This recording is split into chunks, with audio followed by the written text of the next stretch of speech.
ছেলেরা, আমি তো মেয়ে। আচ্ছা দাদু, লোকটি খুবই অদ্ভুত। কেমন করে জানি বলল শহরের পুরনো অংশে একটা বিশেষ লাইব্রেরি আছে, সেখানে যেতে বলল। তাহলে সময় বেশি নষ্ট না করে চলো সেখানে যাওয়া যাক।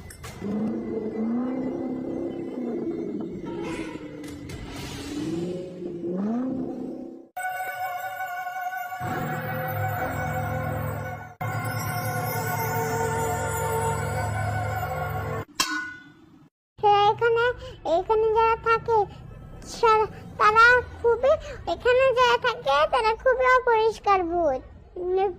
নইলে এত নোংরা করে কেউ রাখে? দাদু, এই লাইব্রেরি তো অনেক পুরনো দেখাচ্ছে। হ্যাঁ, চলো ভিতরে যাই, দেখা যাক কি আছে। দাদু দেখো,